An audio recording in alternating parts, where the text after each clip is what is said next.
보라, 내가 나았으니 더 심한 것이 생기지 않게 다시는 죄를 범치 말라. 자신은 자신의 병의 문제가 육신에 관한 문제로 알았습니다. 이 문제는 내가 해결할 수 없다고 생각했습니다. 아니, 해결할 수 있는 유일한 방법이 이 베데스다의 샘에 들어가는 것밖에 없다라고 생각했습니다. 죄로 인해서 생겨진 그 문제를 자신의 육신의 문제로 오해하고 그곳에 머물러 있었습니다. 아무도 도와주지 않는 상태 속에서, 자신의 문제조차도 깨닫지 못하는 상태 속에서 머물러 있는 그 사람. 또 한 가지 몰랐던 일이 있습니다. 예수님이 누구신지 몰랐습니다. 예수님 우리들의 삶의 문제의 해결자가 되십니다.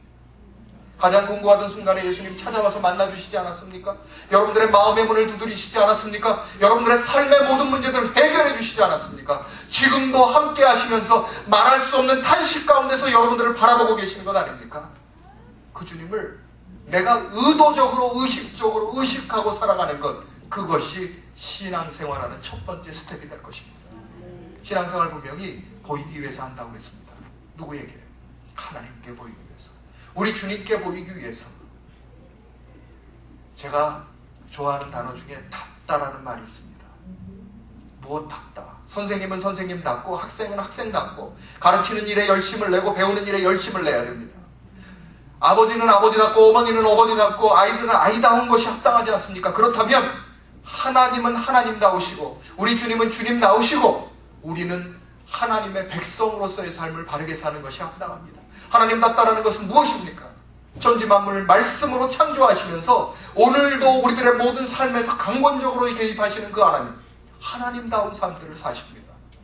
우리 주님은요, 우리들의 죄 때문에 십자가에 못 박히시는 거룩한 역사를 이루어 주심으로 우리들의 모든 죄의 문제를 해결해 주지 않았습니까? 그것이 예수님다우신 삶입니다. 그렇다면 우리가 믿음으로 사는 우리들의 삶은 과연 어떠해야 되겠습니까?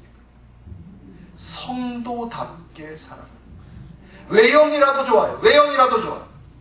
최소한도 누가 보든지 간에 저 사람 예수 믿는 사람이라고 평가할 수 있을 수 있도록, 누가 보더라도 저 사람 10년은 예수 믿은 것 같다, 저 사람 20년은 예수 믿은 것 같다, 저만 하면 장로님으로 살아갈 것 같다, 저 사람은 목사일 것이다, 이렇게 얘기하는 것, 그러한 삶을 살아드리도록 철저하게 노력해야 됩니다.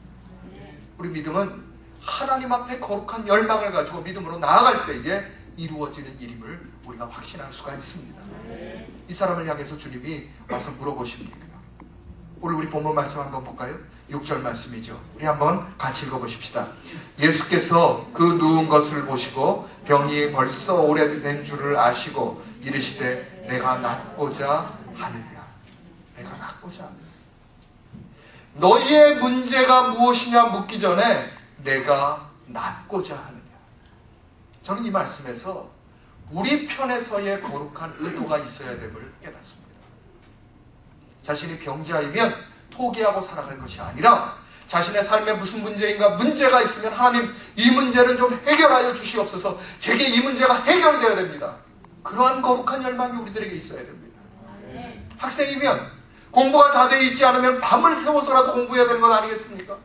무엇인가 만드는 사람이라면 나쁜 날짜가 가까이 온다면 하루 이틀 사흘날 일주일 열흘이라도 밤을 새워서 낫기를 맞춰줘야 되는 것 아니겠습니까?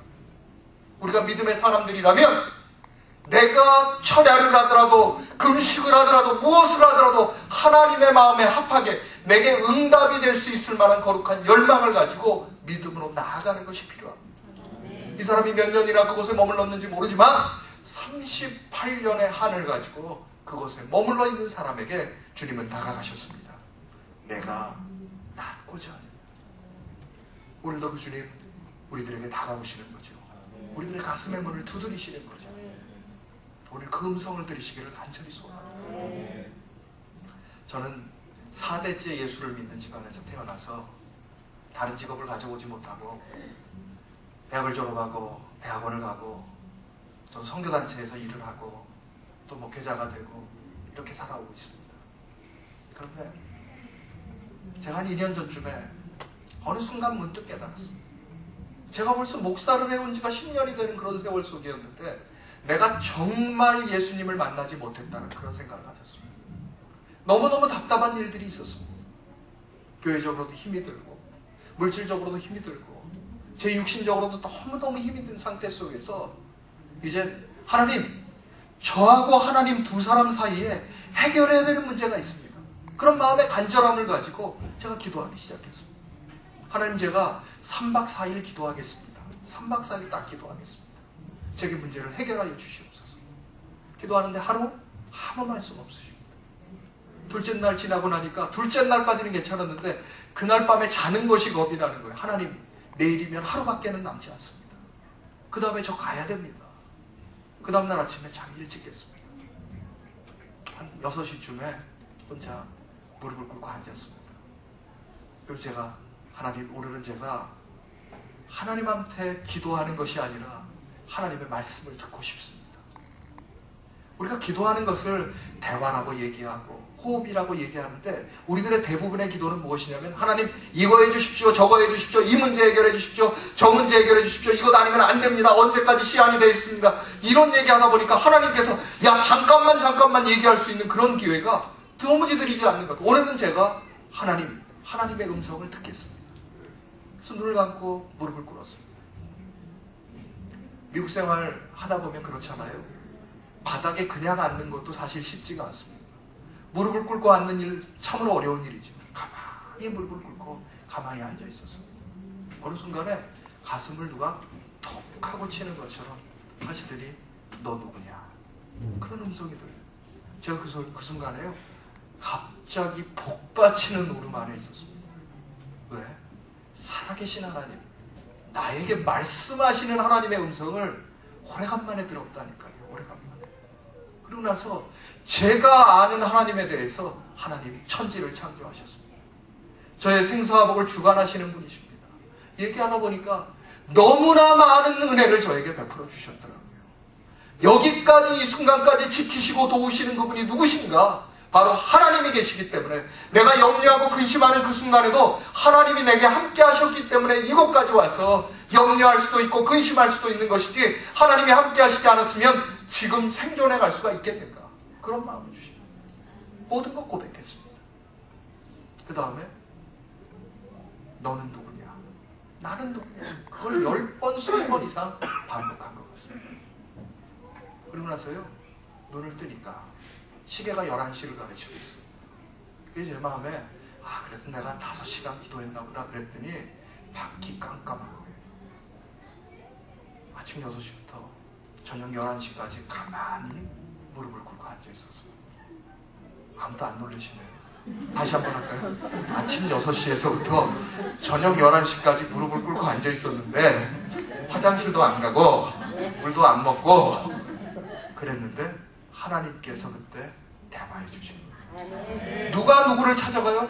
하나님께서 나를 만나 주셨지만 하나님을 향한 거룩한 열망이 있을 때 그가 찾아오셔서 말씀해 주신 거예요. 그 다음부터는요, 겁나는 게 없는 거예요. 그 다음부터. 왜? 광활하신 하나님, 우주 천지를 만드신 그 하나님을 내가 만나고 나의 모든 신음에도 응답해 주시는 하나님을 만났는데 그 다음에 무슨 문제가 있냐고, 무슨 해답이 필요하냐고, 무슨 응답이 필요하냐고. 그 하나님 함께 하시기만 하면 내가 모든 문제를 해결할 수가 있다. 우리가 아까 찬양했지 않았습니까? 바다의 길을 여시지 않으면요, 바다 위를 걸어갈 수 있는 능력을 허락해 주십니다. 그것이 안 되면은 돌아갈 수 있는 은혜라도 주시는 겁니다. 그렇지 않으면 배라도 보내주시는 겁니다. 그렇지 않으면 우리들의 길을 막으시는 거예요. 기도할 때 우리가 4가지 반응으로 볼 수가 있는 거죠. 우리가 기도하는 것에 대해서 뭐라고 말씀하십니까? 그래, 응답하마 말씀하십니다. 어떨 때는요, 아니라고 그러십니다. 어떨 때는 기다리라고 하십니다. 어떨 때는요, 돌아가라 말씀하십니다. 4개 중에 분명히 하나 걸리게 돼 있어요. 그래도 아니면 뭐 둘 중에 하나예요. 하나는 우리가 정욕으로 쓰려고 구하기 때문이에요. 또 하나는요, 내 십자가예요. 지고 가야 되는 거예요. 어떤 분이 부부가 기도하는데 남편이 그렇게 기도했대요. 하나님, 저에게 이것을 채워주시옵소서 기도하니까 옆에 있는 부인이 뭐라고 기도했게요? 하나님 비우세요 그러더래요. 그러니까 그걸 들었더니, 왜 기도하는데 남의 기도를 들어요? 기도 옆에서 듣던 사람이 물어봤대요. 그 부인한테 왜 그렇게 기도하셨냐고 그랬더니, 저 인간 하나님이 채우시면 그거 갖다가 쓸데없는 데 쓸 것이 틀림없기 때문에 비우시라고 했다고. 내 남편을 보호하기 위해서 내가 그렇게 기도했다고. 하나님의 응답을 아는 사람만이 할 수 있는 기도예요. 우리들에게 찾아와 주십니다. 그리고 우리들의 문을 두드리셔서 우리들의 문제를 해결하시는 그 하나님을 우리가 맡깁니다.